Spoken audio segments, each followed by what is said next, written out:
झारखंड में एनडीए सहयोगियों के बीच सीट बंटवारे का ऐलान। 68 सीटों पर लड़ेगी बीजेपी, आजसू को 10, जेडीयू को 2 और एलजेपी को 1 सीट। रांची में झारखंड बीजेपी के प्रभारी हेमंत बिस्वा शर्मा ने एजेएसयू अध्यक्ष सुदेश महतो को मुलाकात की। टिकट बंटवारे को लेकर हुई बात। झारखंड चुनाव को लेकर शिवराज सिंह चौहान बोले, ये झारखंड की अस्मिता को बचाने का चुनाव है, झारखंड से भ्रष्टाचार को हम साफ करेंगे। महाराष्ट्र में सीट बंटवारे से पहले उद्धव और कांग्रेस में टेंशन। बांद्रा पूर्व से उद्धव गुट ने उम्मीदवार का नाम का ऐलान किया। उद्धव गुट ने बांद्रा पूर्व से वरुण सरदेसाई को दिया है टिकट। आदित्य ठाकरे के बेहद करीबी है वरुण। उद्धव गुट के ऐलान से कांग्रेस के नेता नाराज। मां विकास अघाड़ी में 25 सीटों पर पेंच फंसा। गुरुवार की बैठक में 288 में से 263 पर बनी है सहमति। कांग्रेस के नाना पटोले बोले, 25 सीटों को लेकर पार्टियों के आलाकमान बात करेंगे।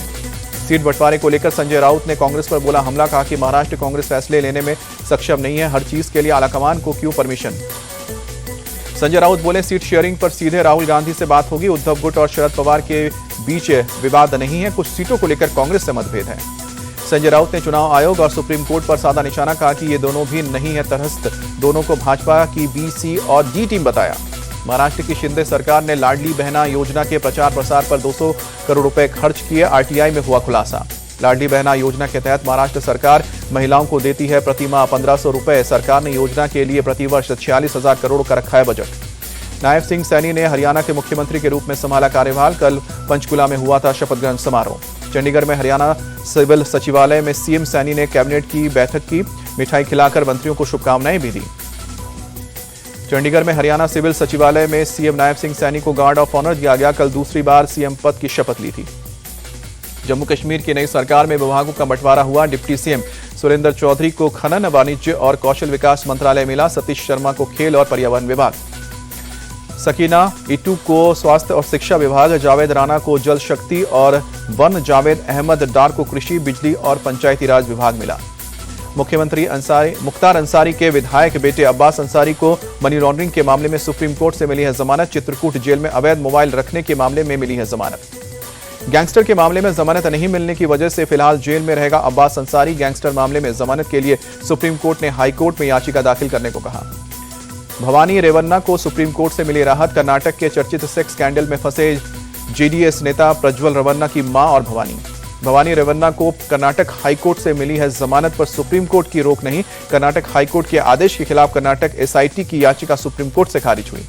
गिरिराज सिंह की हिंदू स्वाभिमान यात्रा जारी। भागलपुर से किशनगंज तक 22 अक्टूबर तक चलेगी यात्रा को लेकर गिरिराज सिंह बोले, ये धार्मिक यात्रा नहीं है, किसी पार्टी के नेता से संबंध नहीं। यात्रा के जरिए बताएंगे, बटोगे तो कटोगे। भागलपुर में स्वाभिमान यात्रा में बोले गिरिराज सिंह, आज हमें दुर्गा मूर्ति के विसर्जन के लिए समय और रूट मांगना पड़ा है। क्या इसी दिन के लिए देश का बंटवारा हुआ था? गिरिराज बोले, जब तक देश में सनातन बहुसंख्यक हैं तब तक ही देश सुरक्षित है। आज भागलपुर, पूर्णिया, अररिया, कटिहार और किशनगंज में भी जनसंख्या कम हो गई है। मैं आपको चेताने आया हूं। पूर्णिया के सांसद पप्पू यादव ने गिरिराज सिंह की यात्रा का किया विरोध। कहा कि सीमांचल का माहौल खराब करने की कोशिश। पप्पू यादव ने कहा कि गिरिराज विकास के लिए यात्रा निकालते तो समर्थन करता, माहौल खराब करने वालों को मेरी लाश से गुजरना होगा। बहराइच में रामगोपाल मिश्रा की हत्या के आरोपी की कोर्ट में पेशी हुई है। कोर्ट ने सभी 5 आरोपियों को 14 दिन के न्यायिक हिरासत में भेजा है। बहराइच में अतिक्रमण हटाने के लिए राजस्व विभाग ने सभी घरों में लगाए लाल निशान। लोगों से खुद से अतिक्रमण हटाने को कहा गया, बात नहीं मानी तो चलेगा बुलडोजर। आरोपी अब्दुल हमीद का घर भी अतिक्रमण की जद में आया। घटना के 5 दिन बाद भी बाजार में पसरा सन्नाटा, ज्यादातर घरों में तालाबंद। देहरादून में सीएम धामी को सौंपी उत्तराखंड समान नागरिक संहिता की अंतिम रिपोर्ट। समिति के अध्यक्ष शत्रुघ्न सिंह ने सौंपी सीएम को ये रिपोर्ट। यूसीसी की फाइनल रिपोर्ट मिलने पर बोले सीएम धामी, चुनाव के वक्त ही हमने रखा था प्रस्ताव में सरकार का पहला निर्णय यूसीसी लागू करने की बात कही थी। सारा श्रेय जनता को, जिन्होंने हमें वोट देकर सरकार बनाया। दिल्ली में खराब श्रेणी में पहुंचा वायु प्रदूषण। अक्षरधाम इलाके में AQI 293 हुआ। सुबह सुबह आसमान में धुंध। दिल्ली के आनंद विहार इलाके में बहुत खराब श्रेणी में पहुंचा प्रदूषण। 339 दर्ज किया गया AQI। आसमान में छाई धुंध, विजिबिलिटी हुई कम। दिल्ली में बढ़ते वायु प्रदूषण को देख एक्शन में दिल्ली सरकार। सराय कालेखां इलाके में पानी का छिड़काव। दिल्ली के चाणक्यपुर इलाके में भी पानी का छिड़काव। वायु गुणवत्ता खराब होने के बाद एक्शन। दिल्ली में यमुना नदी का पानी भी हुआ जहरीला। यमुना नदी में तैरने लगा है जहरीला झाग। दिल्ली सरकार की सारी तैयारियां बेअसर। दिल्ली में प्रदूषण को कम करने के लिए लगाए गए हैं एंटी स्मॉग टावर, लगे ताले। दिल्ली के दोनों एंटी स्मॉग टावर चालू नहीं है। करोड़ों की लागत से बनाए गए हैं एंटी स्मॉग टावर। दिल्ली में खराब हवा पर बोले बीजेपी सांसद मनोज तिवारी। 10 साल से दिल्ली में चल रही है आप सरकार का प्रदूषण कम करने का कोई इरादा नहीं। लोग दिल्ली में बीजेपी का सरकार बनाने के मौका दे। 16वें वृक्ष शिखर सम्मेलन में शामिल होने के लिए रूस जाएंगे पीएम मोदी। 22 अक्टूबर को रूस के लिए होंगे रवाना। 2 दिन तक चलेगा सम्मेलन। भूटान के ऊर्जा मंत्री लियोनोपो जेम शेरिंग भारत दौरे पर। दिल्ली के निर्माण भवन में केंद्रीय मंत्री मनोहर लाल खट्टर से की मुलाकात। कई द्विपक्षीय मुद्दों पर हुई बातचीत। जम्मू कश्मीर के शोपियान में गैर कश्मीरी युवक का शव मिला। आतंकियों ने युवक की गोली मारकर हत्या की। सुरक्षा बलों ने इलाके की घेराबंदी कर सर्च ऑपरेशन शुरू किया। जयपुर में शरद पूर्णिमा पर आरएसएस के खीर वितरण कार्यक्रम में बाहर से घुसे लोगों ने की चाकूबाजी। संघ के 8 लोग जख्मी। बीजेपी नेता राज्यवर्धन राठौर ने घायलों से अस्पताल में की मुलाकात। दिल्ली पुलिस के कांस्टेबल की बहादुरी। महिला का मोबाइल छीनकर भाग रहे बदमाश का 4 किलोमीटर तक पीछा किया।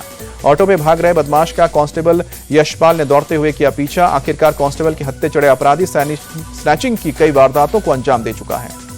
सुप्रीम कोर्ट से सदगुरु जग्गी के ईशा फाउंडेशन को बड़ी राहत मिली है। स्वेच्छा से आश्रम में रह रही बेटियां, एक पिता ने उनकी 39 साल और 42 साल की 2 बेटियों को बंदी बनाने का आरोप लगाया था। अभिनेत्री तमन्ना भाटिया से ईडी ने गुवाहाटी में की पूछताछ। महादेव वेटिंग ऐप केस में एजेंसी ने पूछताछ की।